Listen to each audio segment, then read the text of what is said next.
Hello everyone, welcome back to Shai's Recipes. எல்லாரும் எப்படி இருக்கீங்க फ्रेंड्स? இன்னைக்கு நம்ம சேனல்ல என்ன ரெசிபி பார்க்க போறோம்னு பாத்தீங்கன்னா எல்லாருக்குமே ரொம்ப தெரிஞ்ச ரெசிபி தான் தயிர் சாதம். ஐயர் வீட்லலாம் சாப்பிடுற மாதிரி ரொம்ப டேஸ்டியா அதே நேரத்துல கிரீமியான ஒரு தயிர் சாதம் தான் பார்க்க போறோம்.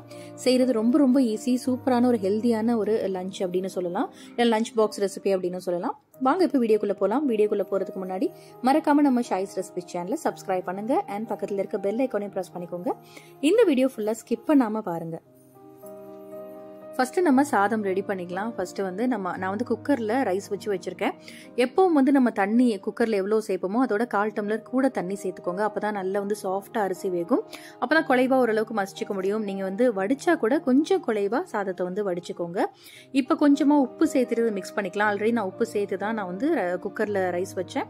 இப்ப பாத்தீங்கன்னா உப்பு சேர்த்துட்டு ஒரு தடவை மிக்ஸ் பண்ணிக்கலாம். தயிர் எல்லாம் சேர்க்க போறோம் இல்லையா, அதுக்காக இப்போ ஓரளவுக்கு மசிச்சு எடுத்துக்கலாம். இப்போ இந்த அளவுக்கு வந்து மசிச்சு எடுத்தாச்சு பாருங்க. இப்போ வந்து நான் ஒரு 250 ml வந்து தயிர் ஆட் பண்றேன். தயிர் நல்லா கெட்டியா நல்ல கிரீமியா இருக்க மாதிரி ஆட் பண்ணிக்கோங்க, தண்ணி இல்லாம. இன்னொன்று வந்து தயிர் வந்து புளிக்காம இருக்கணும், ரொம்ப புளிக்க கூடாது.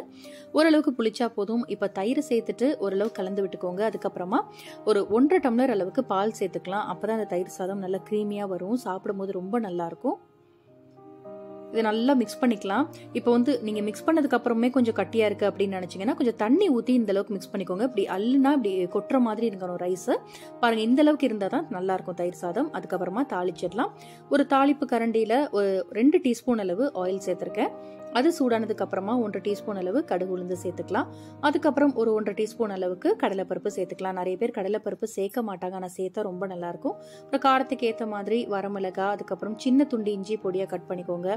அதுக்கப்புறமா பச்சை மிளகா உங்க காரத்துக்கு ஏற்ற மாதிரி நல்ல வாசனையா இருக்கும். அதுக்கப்புறம் 2 கொத்து கருவேப்பிலை, கொஞ்சமா வந்து பெருங்காயத்தூள், அதை சேர்த்துட்டு நம்ம செஞ்சு வச்சிருக்கிற தயிர் சாதத்துல நம்ம கொட்டிடலாம். கொட்டிட்டு ஒரு 1/2 நிமிஷத்துக்கு இதை கைவிடாம கிளறிக்கோங்க. சூப்பரான ஒரு தயிர் சாதம் ரெடி ஆயிடும். உப்பு பத்தலைன்னா கூட நீங்க சேர்த்துக்கலாம். ரொம்ப கிரீமியா நமக்கு வந்து ரொம்ப பிடிச்ச ஒரு ரெசிபி இது அப்படின்னு சொல்லலாம். எப்பவுமே நான்வெஜ்ஜே சாப்பிட்டு இருக்க முடியாது, ஆனா வெஜிடேரியன் சாப்பிட்டா ஒரு மாதிரி சலித்து போகாது அப்படின்னு தான் சொல்லணும். ஏன்னா அந்த அளவுக்கு இந்த தயிர் சாதம் வந்து எல்லாருக்குமே ரொம்ப பிடிக்கும். சைட் டிஷ்ஷே தேவையில்லை, ஊறுகாய் வச்சு நம்ம சாப்பிடலாம். பாருங்க, ஒரு 5 நிமிஷத்துலயே இது ரெடி பண்ணிட்டோம். பாருங்க, ரைஸ் மட்டும் பார்த்து நம்ம கொஞ்சம் குலைவா நம்ம வடிக்கவோ குக்கர்லயே வச்சுக்கலாம். சூப்பரான ஒரு தயிர் சாதம் ரெடி ஆயிடுச்சு. எம்மியா கிரீமியா இருக்கும். ட்ரை பண்ணி பாருங்க, எப்படி வந்துச்சுன்னு மறக்காம உங்களோட ஃபீட்பேக் என் கூட ஷேர் பண்ணுங்க. இது கூட ஒரு மாங்காய் ஊறுகாய் வச்சு சாப்பிடுங்க. உருளைக்கிழங்கு வறுவல், வாழைக்காய் வறுவல், இதெல்லாம் சூப்பரா இருக்கும். உங்களுக்கு இந்த ரெசிபி பிடிச்சிருந்தா லைக் பண்ணி ஷேர் பண்ணுங்க. இந்த மாதிரி ரெசிபிஸ்க்கு நம்ம ஷாய்ஸ் ரெசிபி சேனலை சப்ஸ்கிரைப் பண்ணுங்க. எப்பவுமே ஹாப்பியா இருங்க. Be positive. Take care and thanks for வாட்சிங்.